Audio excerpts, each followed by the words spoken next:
दोनों के मस्तक अपनी जंघा पर रखकर, मधु और कैटभ के मस्तक अपनी जंघाओं में रखकर सुदर्शन चक्र से मधु और कैटभ को काट डाले।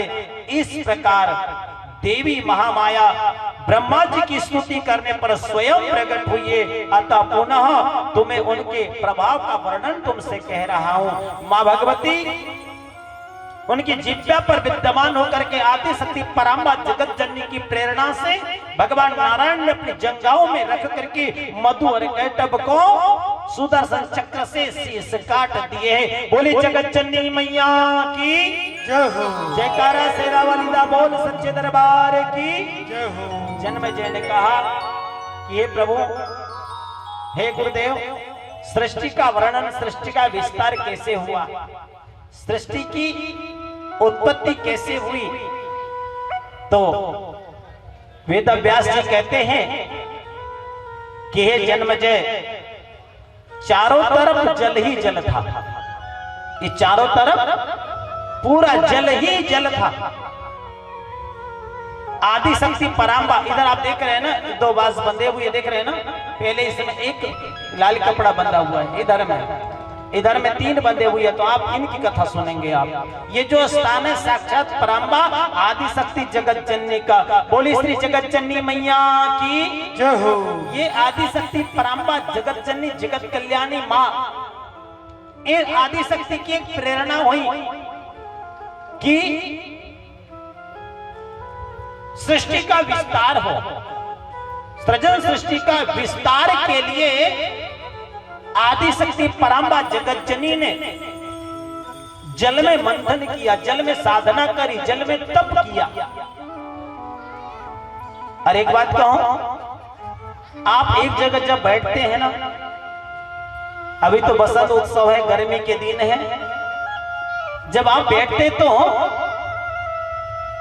शरीर के ऊपर मस्तक पे पसीने की बूंद इकट्ठा हो जाती है।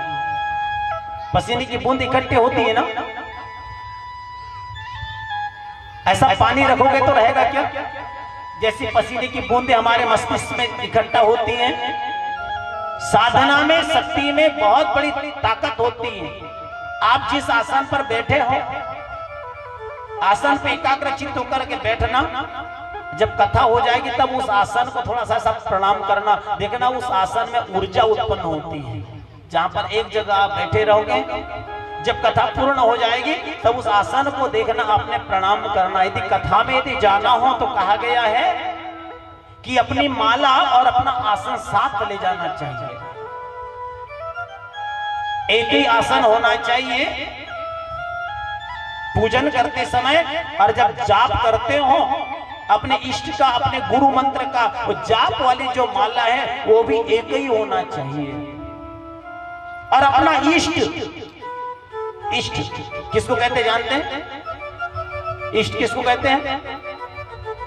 इष्ट मतलब हम तो बहुत सारे देवी देवताओं की पूजन करते हैं, हमारे तो बहुत सारे देवी देवताओं का, जैसे हमारी इष्ट जो है वो श्री राधा रानी है, लेकिन 18 पुराण करना है तो देवी पुराण है, तो देवी की महिमा को गाना पड़ेगा, देवी की कथा को सुनाना पड़ेगा। शिव पुराण में जाएंगे तो शिव कथा को सुनाना पड़ेगा, राम कथा में जाएंगे तो राम जी की गाथा को गाना पड़ेगा।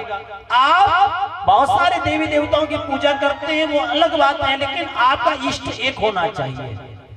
इष्ट मतलब जिस देवी को, जिस देवता को आप मानते हैं, भजते हैं, पूजते हैं, वो इष्ट एक ही होता है। बोले इष्ट देवता की। और जिसके बस में इष्ट होते हैं, जिनके बस में इष्ट होते हैं, उनके बिगड़े हुए काम आसान होते हैं। भरोसा होना चाहिए इष्ट के ऊपर, अपने भगवान के ऊपर।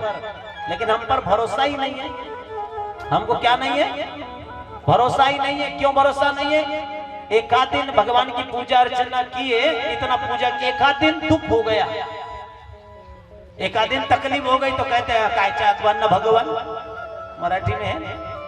एक आध दिन दुख आ गया, एक दिन संकट आ गया तो बोले काय का भगवान ठंडा कर दो इसको। कई लोग भगवान की मूर्तियों को ठंडा कर देते हैं, अपने घर के कुल देवता पितृ देवता को ठंडा करके आते हैं, बोले काय के भगवान दुख ही दुख, दुख ही दुख, दुख ही दुख। अरे दुख तो जीवन का रहस्य है, दुख रहेगा तब तो सुख का अनुभव होगा। सूर्य उदय होगा तो अस्त होगा, अस्त हो गया तो उदय भी होगा। दुख तो अनुभव की बात है, जब दुख होगा तब तो सुख का अनुभव शाश्वत हमको होगा। लेकिन कई लोग सुख ही सुख, सुख ही सुख, सुख ही सुख मांगते हैं। जीवन में दुख बहुत जरूरी है, तब सुख की अनुभूति हमको प्राप्त होती है। और कई लोग तो कहते हैं कि यह भगवान अच्छा नहीं है, वो भगवान अच्छा है। वहां पर 8-15 दिन पूजा करेंगे, एक आध दिन तकलीफ हो गई, बोले वो भगवान अच्छा नहीं, फिर और कोई भगवान, फिर कोई और भगवान, फिर कोई और भगवान। अरे तुम्हारा मन स्थिर होना चाहिए, हमारा विश्वास होना चाहिए। मानस में बाबा संत शिरोमणि तुलसीदास जी यही तो बताते, मंत्र जाप मम दृढ़ विश्वास, पंचम भजन सो वेद प्रकाश,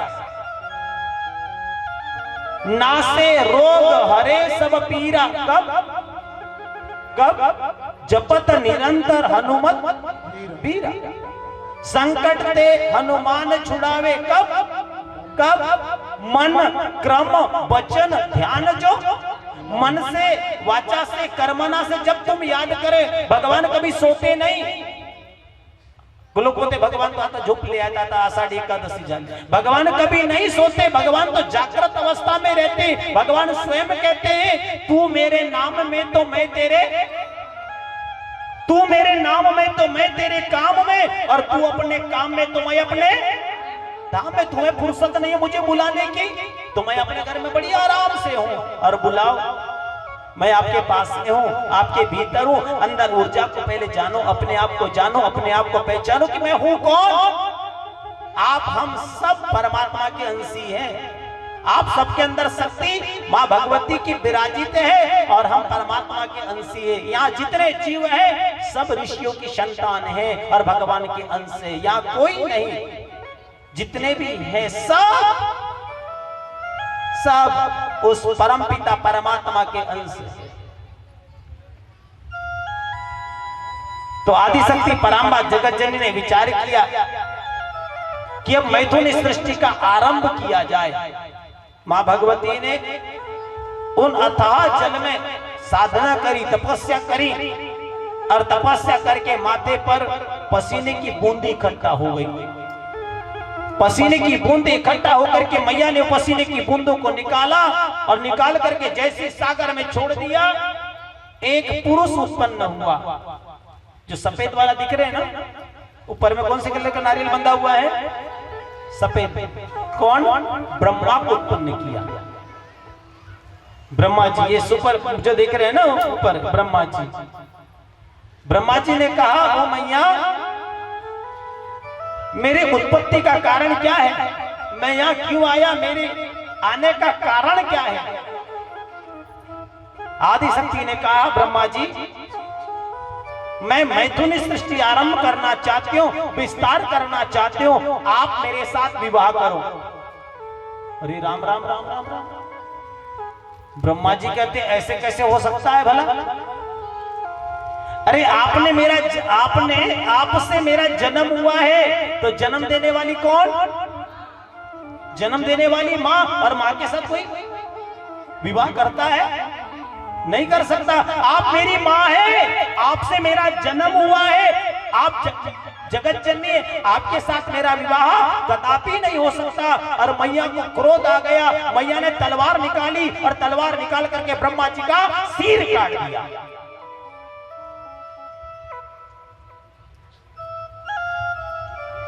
आदि शक्ति परांबा जगत जननी ने पुनः उस सागर में साधना करी, तपस्या करी।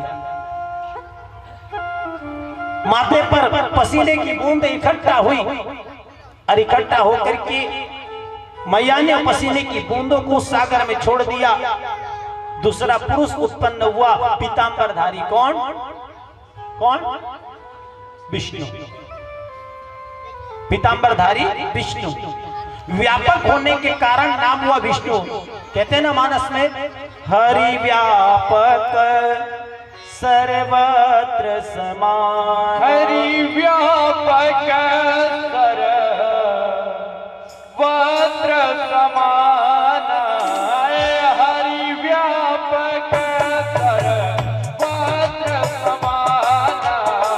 प्रेम से प्रकट होए कल्याण। प्रेम से प्रकट होए कल्याण। सिया राम जय राम, सिया राम जय राम, जय जय राम। सिया राम जय राम, जय राम।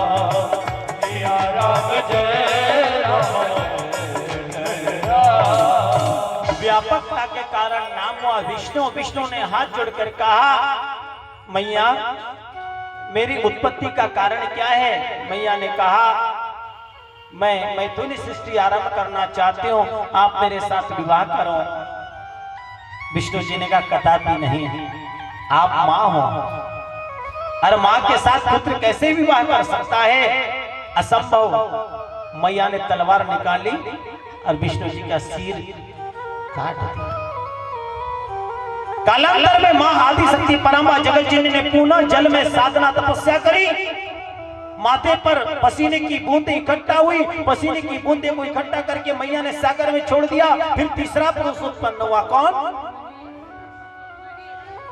महेश, शंकर। शिव जी ने कहा, आदिशक्ति परांबा जगत जननी मां, मेरे उत्पत्ति का कारण। मैया ने अपनी बात वही रखी कि मैं सृष्टि का विस्तार करना चाहती हूं, तुम मेरे साथ विवाह करो। शंकर जी ने विचार किया। विचार करने के बाद क्या विचार किया? यदि मैं नहीं कहता हूं तो क्या हाल होगा मेरा? क्या हाल होगा? जैसे पहले का हुआ वैसे मेरा होगा। कभी कभी दुख यदि आ जाए, तकलीफ यदि आ जाए तो हड़बड़ाहट में कोई डिसीजन नहीं लेना चाहिए। जब क्रोध को शांत हो जाए, देखिए कथा बता रही है, क्रोध में, ईर्ष्या में, आवेश में कोई भी निर्णय परिवार का ना ले, सोच समझ करके निर्णय ले।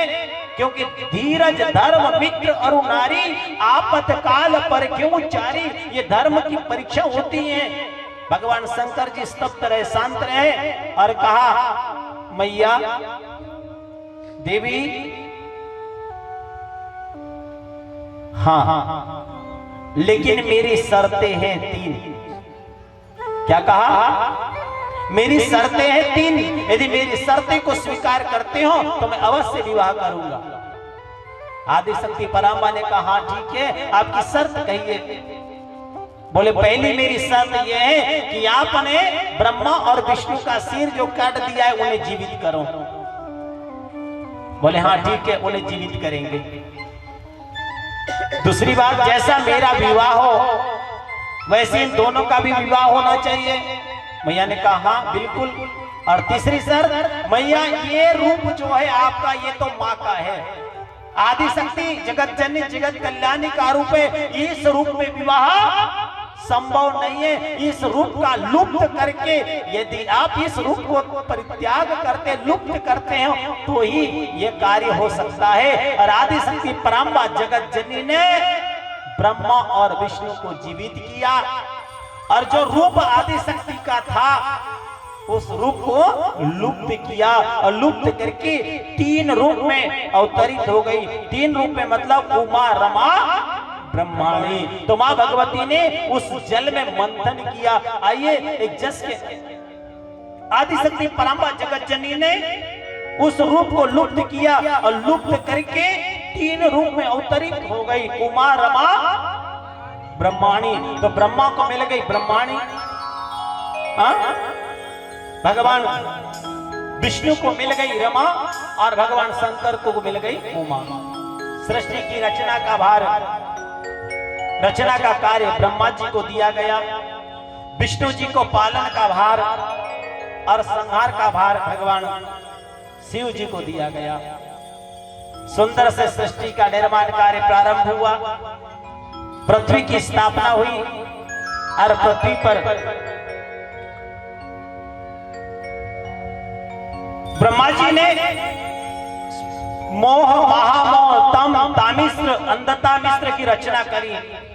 तत्पश्चात उन्होंने अपने मस्तक अपने मन से अनंत सनत सनंदन सनत कुमार सनत ऋषि को उत्पन्न किया और फिर उन्हें विवाह करने को कहा तो उन्हें इनकार कर दिया। तब क्रोध के कारण ब्रह्मा जी की भौहें टेढ़ी हो गई और रोते हुए वो बोला कि मेरा कर्म क्या है, मेरा नाम क्या है। तो उन्होंने कहा हम मेरा बोले रुद्र नाम है, हृदय में प्राण आदि 11 स्थानों में तुम्हारा स्थान रहेगा। सुंदर सी पृथ्वी की संरचना हुई, स्थापना हुई। इस पृथ्वी पर 84 लाख योनियों की उत्पत्ति हुई। कितनी आपने सुना है अभी तक? 84 लाख। स्थावर विशति लक्षम जलजम च नवलक्षकम कुर्मी च रुद्र लक्षम च 10 लक्षम च पक्षिणाम त्रिश लक्ष च पशुनामं च चतुर्लक्ष च वानराम तत्सो मनुष्य प्राप्ति सत्कर्मम यदन्तः। 84 लाख योनियों में 20 लाख वृक्ष है। कितने लाख? 20 लाख। 9 लाख जलचर है, 11 लाख कृमि कीड़े। कितने गिनते भी जाइए 84 लाख में कौन कौन है। 20 लाख वृक्ष की जाति है, 9 लाख जलचर, 20 और 9 11 लाख कीड़े, 10 लाख पक्षी, 30 लाख पशु, 4 लाख बंदर, 84। कितने हो गए? 84। ये 84 में अपन लोग नहीं है। ये 84 लाख योनियां बनने के बाद इस पृथ्वी की महत्ता को जानने वाला है जन्मजय, इस पृथ्वी को समझने वाला कोई नहीं। तब आदि शक्ति जगत जननी जगत कल्याणी की प्रेरणा हुई और भगवान नारायण को प्रेरणा दी गई कि प्रभु आप कुछ करिए। तो भगवान स्वयं नारायण माया के पास गए और माया से कहा अरे वो माया, मुझे इस धरा धाम पर जाना है, इस पृथ्वी पर जाना है और पृथ्वी पर जाने के लिए 3 वस्तु परम आवश्यक होती हैं। 3 वस्तु कौन सी? अन्न, वस्त्र और निवारा। अरे वो माया, मुझे 3 वस्तु परम आवश्यक है।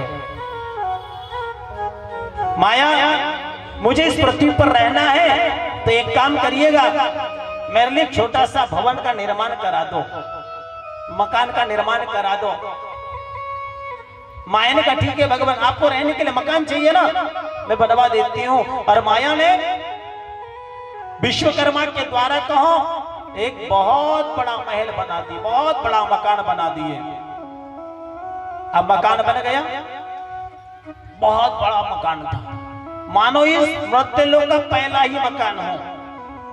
माया भगवान नारायण के पास गई और नारायण से कहती प्रभु चलिए ना, चलिए, बन गया है मकान, आपको मकान चाहिए था, बन गया। भगवान उस मकान को देखने के लिए आ रहे हैं। दूर से देखा भगवान ने,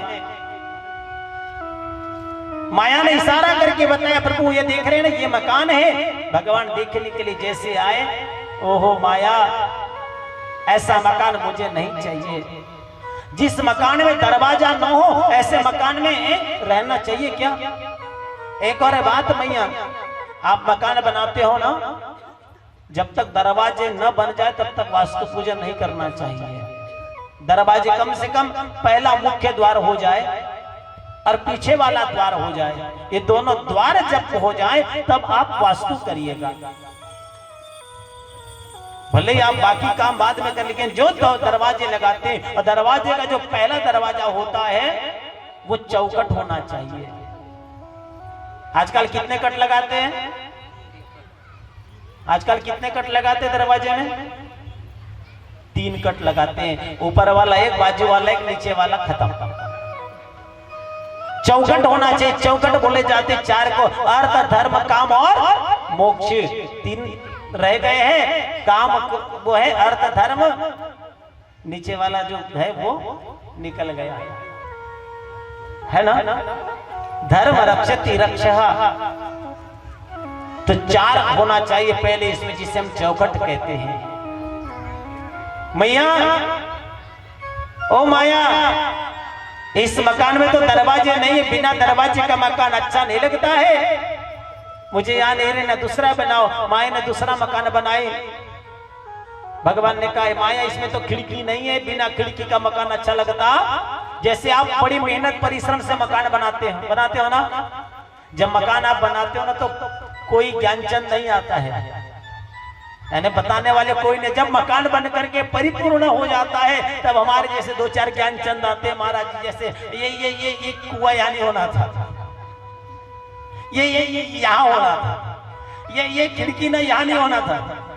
राजू भैया जैसे हैं, वास्तु के बारे में जानते हैं, जैसे कभी गए मान के चलो कहीं, जब बनता है तब तक नहीं, अब पूछे तो बताए भाई, अब बिना पूछे तो कहां कौन किसको बताए। क्यों गई तो सही था ना, ये दरवाजा यहाँ नहीं होना था, ये पूरब के तरफ रहता तो बड़ा अच्छा होता। ये एंट्री वाला यहाँ से थोड़ा सा गलत है, इसको थोड़ा सा इधर कर देते तो बड़ा अच्छा होता। लेकिन जब बन रहा था तब गए कहां थे भैया? अरे बुलाए नहीं, आपने पहले बुलाते तो हम आपको अच्छा मार्गदर्शन करते। माया ने बहुत सारे मकान बनाए, लेकिन भगवान ने कहा ये मुझे पसंद नहीं है। माया मुझे मकान छोटा सा चाहिए, लेकिन उस मकान में पूरी सुविधा युक्त चाहिए, पूरी सुविधा चाहिए, खाना पीना, उठना बैठना, सोना सुनना समझना, ये सारी चीजें चाहिए। अच्छा, माया त्रस्त हो गई, परेशान हो गई। कथा के माध्यम से कभी मैं बताते रहता हूं कि माया कैसे परेशान हुई। एक बार पिताजी ने बालक को पैसे दिया, पिताजी ने बालक को पैसे दिए, पैसे देकर कहा बेटा ये बाजार से सामग्री लेकर के आओ। बेटा पैसे लेकर गया, सामान लेने के लिए खेलते खेलते गया, पैसा गुम गया। वापस आया, पिताजी ने पूछा बेटा सामान लाया? हंसते हंसते बेटे ने जवाब दिया पिताजी पैसे तो खो गए, पैसे तो खो गए। पिताजी ने समझाया बेटा पैसा बड़े परिश्रम से मिलता है, बड़े मेहनत से मिलता है, घुमाना नहीं चाहिए। खाली है क्या? कुछ खाए पेट को तो अंग लगा, दान दिए तो वो लोग सुधर गया, मित्रों को खिलाया तो कम से कम संतुष्टि हो गए, लेकिन घुमाना अच्छी बात नहीं है। पिताजी ने समझाया, समय चलता गया, बेटा बड़ा हो गया, नौकरी करने लगा, बेटी की शादी हो गई, पिताजी वृद्ध हो गए। बेटे ने पिताजी से कहा पिताजी ये पैसा लो, मुझे जल्दी जाना है, सामान लेकर के जल्दी आओ, बस 10 मिनट बाद मुझे घर से निकलना है। पिताजी पैसा लेकर गए सामान लेने के लिए, लेकिन हो क्या गया, कुर्ते का जेब फटा रहा होगा, पिताजी के जेब से पैसा खो गया। सामान लेने के लिए गए, लेकिन सामान तो ले लिए, लेकिन देखते पैसा नहीं। 4 बार चक्कर लगाया, 5 बार चक्कर लगाया, लेकिन घुमा हुआ पैसा मिलता है क्या? मिलता है क्या? घुमा हुआ पैसा कभी मिलता नहीं। जब चला गया, काफी समय हो गया, पैसा नहीं मिला, तो पिताजी निराश होकर के घर आए। बेटा रास्ता देख ही रहा था, पिताजी आपको समय का ज्ञान है या नहीं? लाओ लाओ जल्दी सामान लेके आओ, मुझे जल्दी जाना था, आप लेट कर दिए, लाओ जल्दी सामान। पिताजी ने कहा बेटा पैसा तो खो गया। जब बेटे ने फटकार लगाई, जानते नहीं मैं सुबह जाता हूं, रात को 10 बजे आता हूं, तब मैं पैसा कमाता हूं, और आपने पैसे को गवा दिया, आपको समय का ज्ञान है या नहीं? नाना प्रकार की फटकार लगाई। पिताजी की आंखों से अश्रु टपक पड़े, पिताजी की आंखों से अश्रु की धारा बहने लगी। क्यों? बालक ने डांटा इसलिए नहीं, बचपन की याद ताजा हो गई कि इसी बालक ने ऐसी गलती करी थी, इसी बालक को मैंने प्रेम से समझाया था। उस समय बालक जानता नहीं था कि मेहनत क्या होती है, परिश्रम क्या होता है। आज मेरा बेटा जान गया है कि परिश्रम क्या होती है, मेहनत क्या होती है, आज समझ गया। ऐसे ही माया त्रस्त हो गई, और माया ने क्या किया, 5 तत्वों को मिलाया है। क्षितिजल पावक गगन समीरा, पंच रचित यह अधम शरीरा। जय यह अधम शरीरा चरचित यह अधम शरीरा। क्षिति माने पृथ्वी, जल माने पानी, पावक माने अग्नि, गगन माने आकाश, समीरा माने हवा। ये 5 तत्वों को मिलाया है और 5 में से 5-5 गुण मिलाई है और 5 से 5-5 गुण मिला करके एक पुतला बनाया है। कौन सा? ये वाला पुतला, 3.5 हाथ का पुतला बना दिया। पुतला बना करके माया भगवान के पास जाकर कहती है, प्रभु एक छोटा सा मैंने मकान बनाया, चलो देखने के लिए। भगवान उस मकान को देखने के लिए जाते हैं। भगवान ने सर की चोटी से लेकर के पैर के नाखून तक उस शरीर को, उस पुतले को देखा। भगवान देखते ही रह गए। माया, यही तो मकान मुझे चाहिए था, यही मकान मुझे चाहिए, इसमें तो सारी सुविधा है, यही मकान मुझे चाहिए। माया ने कहा, प्रभु आप ऊपर से परीक्षा करते हो, भीतर तो गए नहीं, क्योंकि हाथी के दंत कैसे होते हैं, दिखाने कुछ और होते हैं और खाने के कुछ और होते हैं। ये 3.5 हाथ का शरीर ऊपर से दिखता बहुत अच्छा है, लेकिन अंदर जाकर देखो पता चलेगा कितना छल कपट भरा हुआ है। भगवान ने कहा, जाऊं कहां से, जाने के लिए रास्ता तो बताओ। तो माया ने कहा, प्रभु आपके जाने के लिए 10 दरवाजे। कितने? जैसे आप लोग आमगांव से कथा सुनने के लिए विसामा तक आए, अलग अलग घरों से, अलग अलग रास्तों से, अलग अलग जगह से आप लोग आए हो, है ना? अलग अलग स्थानों से, अलग अलग जगह से, अलग अलग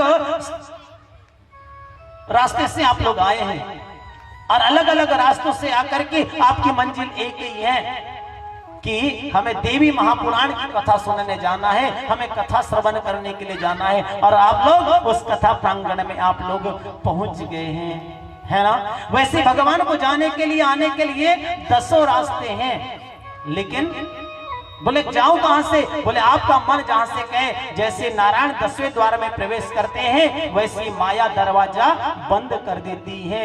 बोले भक्त वत्सल भगवान की। और हमारे बीच में हमारे गुरुदेव तीरखेड़ी आश्रम से परम पूज्य गुरुदेव महात्यागी गुरुदेव जी राम ज्ञानी दास जी महाराज जी यहाँ पर उपस्थित हुए। एक बार जोरदार तालियों के साथ अभिनंदन करेंगे। आप सभी से निवेदन कि खड़े होकर के उनका स्वागत अभिनंदन, उसी जगह पर आप लोग खड़े हो जाइए और खड़े होकर के स्वागत अभिनंदन करेंगे। गुरुदेव ठाकुर साहब गुरुदेव जी को यहाँ लेके आइए। जी एक बार अभिनंदन स्वागत। गुरुदेव यहाँ पर, गुरु जी ऊपर बड़ी कृपा थी। दादा लोगों को मालूम है काष्ठ की लकड़ी, कौन सी लकड़ी? सच्चाई है ना? तो उनके घर में एक बांस एक लकड़ी रखी जाती थी काली वाली, जिनके घर में काली वाली लकड़ी रखी गई है, मतलब इनके यहाँ सूतक है, यानी कोई बालक जीव का जन्म आया है, हमें बड़े नियम से रहना चाहिए, इधर उधर गंदे हाथों से नहीं जाना चाहिए, उस बालक की कोमल त्वचा को, है ना, नियम थे ना। लेकिन हम क्या अंग्रेजी वाले हैं, 4 अक्षर अंग्रेजी के क्या पढ़ लिए? हमारे संस्कारों को, हमारे व्यवहारों को, हमने अपने बुजुर्ग के संस्कारों को हमने भुला दिया है ना? तो हमारा जो जीवन है बड़ा अनमोल है, भगवती की कृपा से हमें प्राप्त हुआ। आइए सुंदर सा एक भजन श्रवण करते हुए बोली जगत जननी मैया की जय हो। अनमोल तेरा जीवन यूं ही गवा रहा है, किसी और तेरी मंजिल है, किसी और तेरी मंजिल किसी और जा रहा है। अनमोल तेरा जीवन यूं ही गवा रहा है, अनमोल तेरा जीवन यूं ही गवा रहा है, किसी और तेरी मंजिल है, किसी और तेरी मंजिल किसी और जा रहा है। अनमोल तेरा जीवन यूं ही गवा रहा है।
सांसें यूं ही लुटा रहा है। किसी और तेरी मंजिल है, किसी और तेरी मंजिल किसी और जा रहा है। अनमोल तेरा जीवन यूं ही गवा रहा है, अनमोल तेरा जीवन यूं ही गवा रहा है।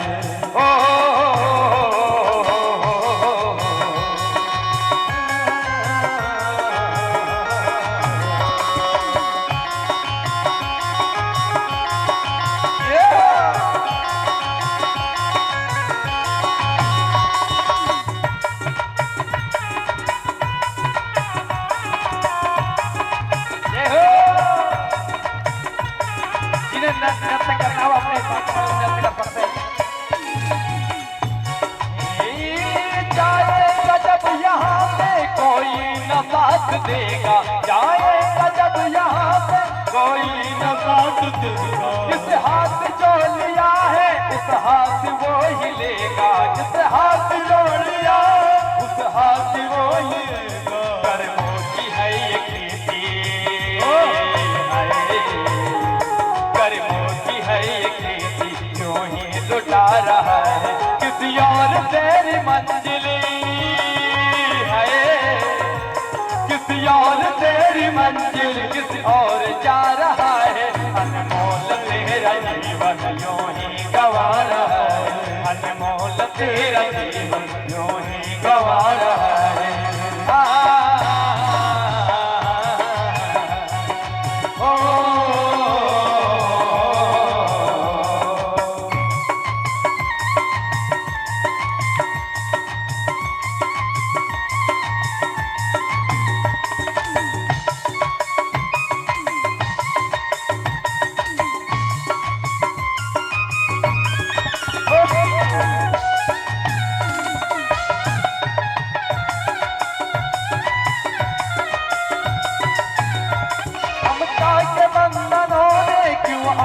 तुझको घेरा, ममता के बंधनों ने क्यों आज तुझको घेरा। उसमें सभी है साथी कोई नहीं है तेरा, उसमें सभी है साथी तुझमें कोई है मेरा। तेरी ही मोह तुझको है, तेरा ही मोह तुझको कब से रुला रहा है। किसी और तेरी मंजिल और तेरी मंजिल किसी और जा रहा है। अनमोल तेरा जीवन यूं ही गवा रहा है, अनमोल तेरा जीवन यूं ही गवा रहा है। जय हो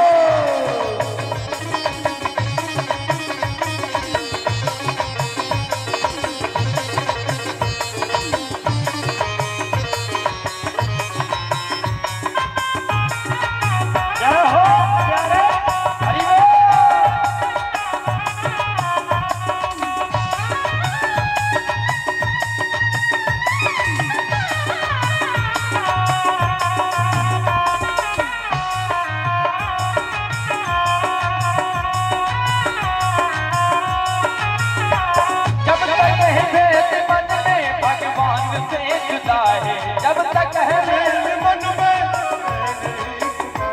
जब तक है भेद मन में भगवान से जुदा है। जब तक है भेद मन में भगवान से जुदा है। खोलो तो दिल का दर्पण इस घर में ही खुदा है, खोलो तो दिल का दर्पण इस मन में ही खुदा है। करो बहो के दुनिया, करो बहो के दुनिया आज पा रहा है। किसी और तेरी मंजिल है, किसी और तेरी मंजिल किसी और जा रहा है। अनमोल तेरा जीवन यूं ही गवा रहा है, अनमोल तेरा जीवन यूं ही गवा रहा है। किसी और तेरी मंजिल है, किसी और तेरी मंजिल किसी और जा रहा है। अनमोल तेरा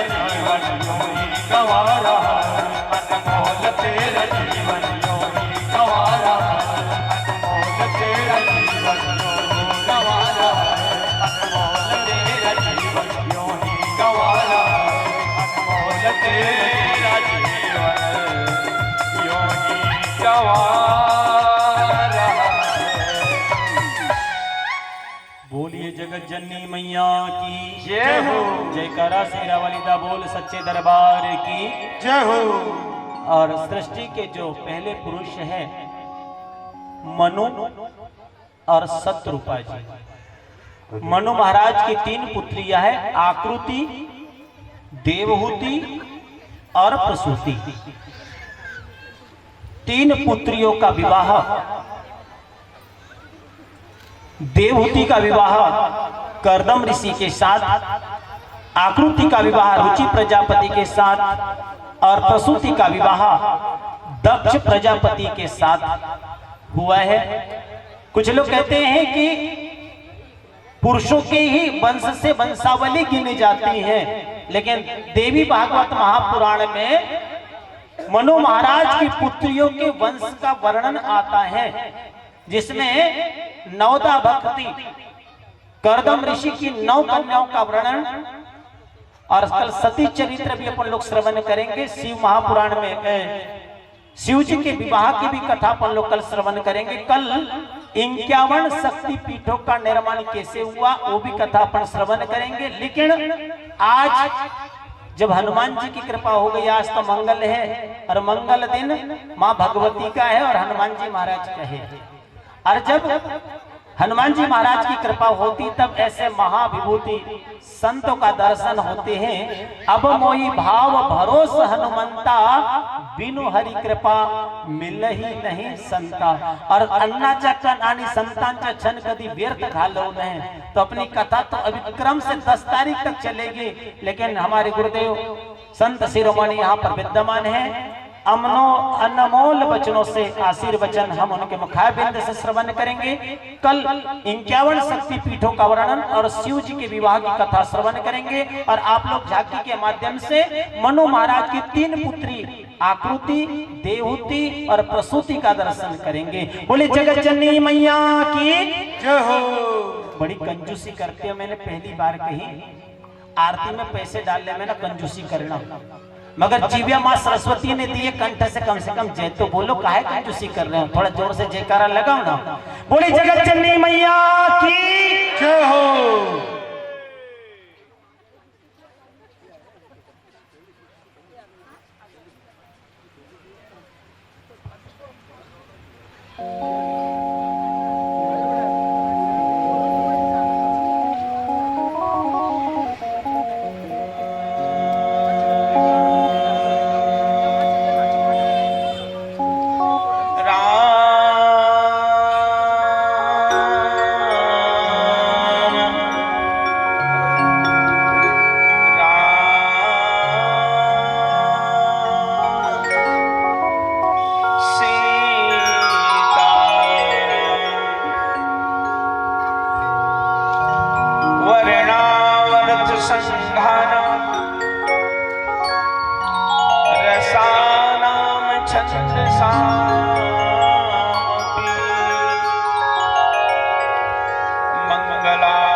वंदे पाणी विनायको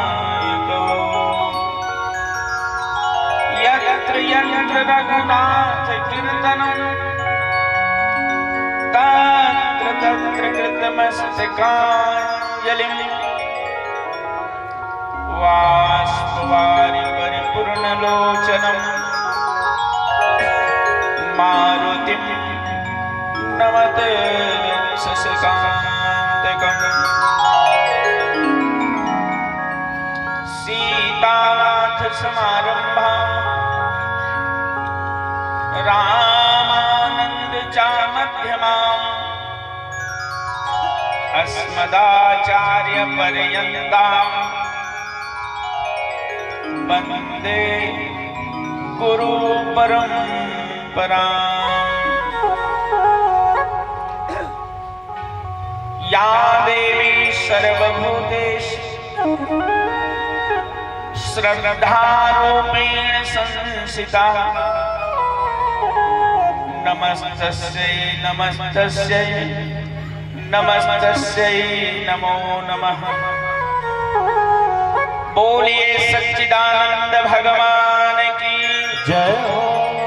जगत जननी जगदम्बा भवानी की जय हो, आचार्य भगवान की जय हो, सब संतन की जय हो, सब भक्तन की जय हो। नमः पार्वती पते हर हर महादेव। उद्भव वस्तुते संहार कारणिम क्लेश हारणिम सीताम न तो हम राम प्रियम वल्लभाम। इस नवरात्रि के पावन पर्व पर जगतजननी जगदम्बा के चरणों में बारंबार प्रणाम करते हुए श्रीमद् देवी पुराण के प्रखर प्रवक्ता आचार्य नंदकिशोर जी महाराज को व्यासपीठ पर प्रणाम करते हुए इस कथा पंडाल में समस्त भगवान के अनुग्रह विग्रह पूज्य चरण संतजन, वंदनीय विद्वज्जन, सत्संगानुरागी बंधुओं, श्रद्धामय माता, आचार्य जी का आदेश और संत परंपरा होने के नाते आशीर्वचन तो देने का अधिकार मुझे है भी, इसलिए हम शुरू करें उसके पहले 2 मिनट भगवत नाम लें। मनवाणी को पवित्र करने के लिए मस्ती भक्ति के साथ सभी लोग मेरे साथ सुने और गाएं। सीताराम सीताराम सीताराम सीताराम सीता, सब लोग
रामचरितमानस में एक चौपाई है, नहीं कली कर्म न ज्ञान विवेको, राम नाम अवलंबनी। मेरे प्यारे भाइयों बहनों माताओं, हम कुछ भी अपने जीवन में करें, लेकिन अंतोगत्वा हमारा मूल उद्देश्य सृष्टि पे आने का है कि हम भगवान के शरणागति हो जाए। और गोस्वामी जी ने कहा कि नहीं कली कर्म न ज्ञान विवेको। देखो, मिलेंगे लोग पूछेंगे तुम्हारा व्यापार कैसा है, मिलेंगे लोग पूछेंगे तुम्हारा व्यापार कैसा है, मिलेंगे लोग पूछेंगे तुम्हारा परिवार कैसा है, मिलेंगे लोग पूछेंगे तुम्हारा व्यवहार कैसा है, मगर ये कोई पूछता नहीं कि तुम्हारा प्रभु से प्यार कैसा है। लेकिन जब संत के द्वारा आप आशीर्वचन लेंगे तो देखो, यहाँ 2 प्रकार के कैमरे हैं समाज में। आनंद भैया खींच रहे हैं, फोटोग्राफर। ये ऐसे कैमरे वाले हैं कि आप जैसे नहीं हो वैसा बना देंगे। लड़की की विदाई होती है, घर में बेटी विदा हो रही है, मां रो रही है, ये कैमरा वाले भैया धीरे जाएंगे, माता जी जरा इधर देखना। बेचारी वो रो रही है, माता जी जरा इधर इधर देखना। अब बेचारी कैसे वैसे देख रही, थोड़ा हंसिए। अब वो माई बोलेगी मेरी बेटी मेरे गले के टुकड़ा में विदा करो, मैं कैसे हंसूं, मैं दुखी हूं। दुख से कोई मतलब नहीं है, दुख अंदर रहने दो, बाहर से थोड़ा हंसी। तो ये कैमरे के फोटोग्राफर को आपके अंदरूनी कुछ लेना देना नहीं है, बाहर से सब लेना देना है। लेकिन एक दूसरा फोटोग्राफर होता है, उसका नाम है एक्सरे का फोटोग्राफर। आप कितने भी बन ठन के जाओ, एक्सरे वाले भैया के पास जाओगे सब उतरवा देगा। तो हम हैं संत और भरत दरस मेटा भवरोगु, हम डॉक्टर हैं भवरोग। इसने हमारी कैमरा तो वहीं जाएगा जहां गड़बड़ है, हमके सब बाहरी भाग से कुछ लेना देना नहीं है। एक ध्यान हमें रखना है, सत्संग बहुत हो रहा है, लेकिन सत्संग के साथ क्या सत्संग हमारे अंदर बैठ रहा है? हम सत्संग में बैठ रहे हैं, एक कटु सत्य बोल रहा हूं कि हम सत्संग में बैठ रहे हैं, लेकिन क्या सत्संग हमारे अंदर बैठ रहा है? और आप सत्संग में बैठो और सत्संग आपके अंदर ना बैठे तो कोई मतलब नहीं है सत्संग। इसलिए मेरा निवेदन, 9 दिन की आप लोग कथा सुन रहे हैं तो कथा में कम से कम कुछ लेके जाइए। क्योंकि अब समय बहुत हो चुका है, अब ये करने या मरने का समय है। कलिकाल पूरा त्रास लिया है संसार को। कलिकाल के ऐसे भीषण भविष्यकाओं में अगर बचना है तो अध्यात्म का आश्रय लें और नाटक नौटंकी छोड़ें। रामलीला करने से काम नहीं बनेगा, राम का चरित्र, राम का आदर्श भी हमारे जीवन में आना चाहिए। अब रामलीला नहीं, घर में रामलीला करिए। अगर वास्तव में भारत को पुनः आध्यात्मिक ऊर्जावान देश बनाना चाहते हैं, ध्यान से समझिए, ये माता मह का महापर्व है और मातृ शक्ति यहां क्या बताया गया देवी पुराण में? पितृपक्ष को महत्व नहीं है, मातृपक्ष को महत्व है। क्यों? क्योंकि माता केवल नारी नहीं, नारायणी है, जगदम्बा है, इस देश की जनता है। नारी चाहे तो घर को स्वर्ग बना दे और नारी चाहे तो घर को नर्क के दलदल में डाल दे। लेकिन दुख के साथ कहना पड़ता है, भारत में मातृ शक्ति मर गई है। आज की माताएं, आज के माताओं को मां कहलवाने में शर्म लगता है। ईमानदारी से बोलना, कितने लोगों के बच्चे अपने मां को मां कहते हैं या आई कहते हैं, अम्मा कहते हैं? कोई नहीं कहता, सब मम्मी हो चुकी हैं। क्या हुआ? यहाँ पढ़े लिखे नौजवान लोग हैं, यहाँ माताएं भी पढ़ी लिखी शिक्षित लोग हैं। अंग्रेजी का डिक्शनरी खोलना और अंग्रेजी के डिक्शनरी में मम्मी का मतलब क्या होता पता करोगे तो मरे हुए मुर्दे के लाश को मम्मी कहती हैं। क्या भारत में मातृ शक्ति मर गई है? इसलिए अब छोड़ दो नौटंकी। आंगन में देखो तो तुलसी का चौरा और घर भीतर देखो तो मुर्गी का अंडा। हम देवी पुराण सुन रहे हैं, भागवत सुन रहे हैं, इसका कोई मतलब नहीं है। और आगे आने वाले समय में आप लोग को घर में रहने का जगह नहीं मिलेगा। अगर यही स्थिति पश्चिमी संस्कृति हावी हुआ, इस देश में मम्मियों की संख्या ज्यादा हो गया तो आगे आने वाले पीढ़ी में बुढ़ापा में आपको अपने नाती पोते के पास रहने को नहीं मिलेगा। वृद्धाश्रम आपके लिए बन रहा है। इसलिए अपने बच्चों में संस्कार डालिए, नारायणी बनिए, जीजा माता बनिए, झांसी की रानी बनिए। ममता करुणा वात्सल्य अपने बच्चों में दो। बच्चों को सिखाओ, महाराज जी आए हैं, संत आए हैं, प्रणाम करो। आप लोग क्या कहते हो? रोना बंद कर, वो बाबा आया लेके जाएगा।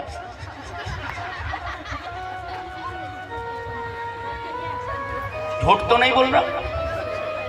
संतों के प्रति उनका प्रेम बढ़ाइए। आप क्या कह रहे हैं? रोना मत, तो ले जाएंगे, हमको दूसरा धंधा नहीं है। इसलिए ये संस्कार धनी देश को पुनः संस्कारवान बनाइए। आज का युवा किधर जा रहा है? प्रातः काल उठ गए रघुनाथा, माता पिता गुरु नाम माता। राम जी जब बच्चे थे तो प्रातः काल उठते थे। आपके बच्चे कितने बजे उठते हैं?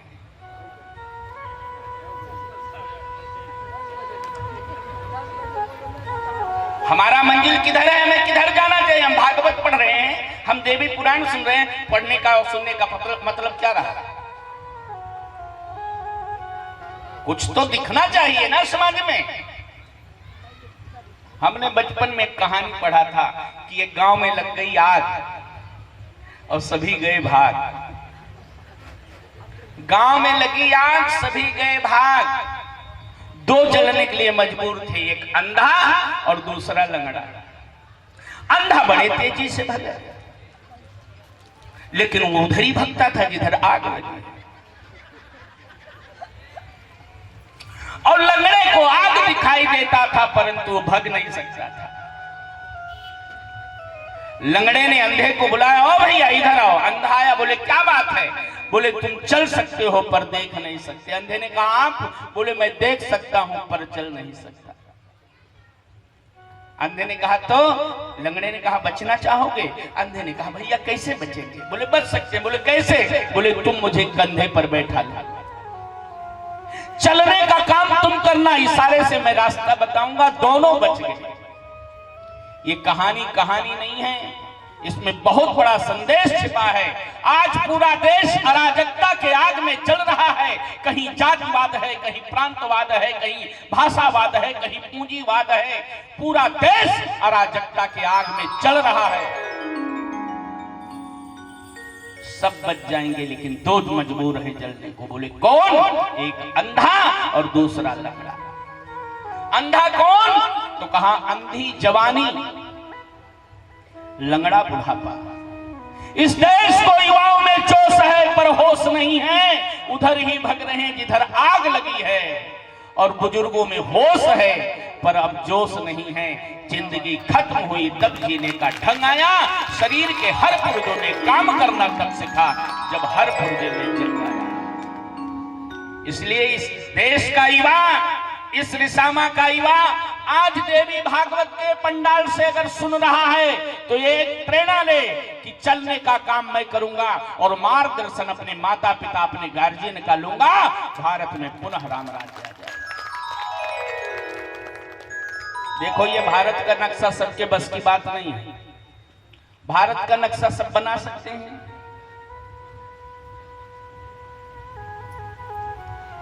एक अध्यापक थे, प्राइमरी के अध्यापक थे, उनके दो बेटे थे। एक मिडिल में पढ़ता था, एक इंटर कॉलेज में पढ़ता था। ये अध्यापक जो थे अपने स्कूल से एक भारत का नक्शा लाए, अपने घर में दीवार में लगा दिया। ये छोटा बच्चा जल्दी स्कूल से आया और नक्शा देखा तो उसके मन में लगा कि मेरा गांव कहां है, मेरा गांव रिसामा इसमें कहां है भारत के नक्शा में। वो छोटा सा लड़का एक टेबल रखा, टेबल पर स्टूल रखा, उस पर चढ़ा और वो नक्शे में देख रहा है कि आम गांव कहां दिख रहा है। अचानक उसका पैर फिसल जाता है, वो नक्शे को लिए दिए नीचे गिर जाता है। नक्शे कई टुकड़ों में फट गया। लड़का रोने लगा, भाव से कम रोया कि नक्शा फट गया, भय से ज्यादा रोया पिताजी मारेंगे। गोंद रखा था, उसने सोचा जब तक पिताजी आएंगे तब तक इस नक्शे को बना दूं।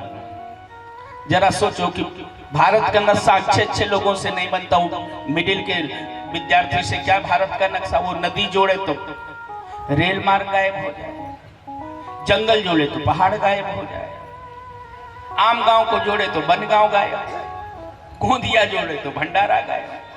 परेशान हो गए, 1 घंटे में भारत का नक्शा बना नहीं। इतने में उसका बड़ा भाई आया। बड़ा भाई आया, देखकर रोने लगा। बोले क्या है, क्यों रोता है? बोले भैया नक्शा फट गया। तो बोले नक्शा फट गया तो क्या हुआ? बोले गोंद रखा, चिपका दे। बोले 2 घंटे से मैं नक्शा चिपका रहा हूं लेकिन बन नहीं रहा।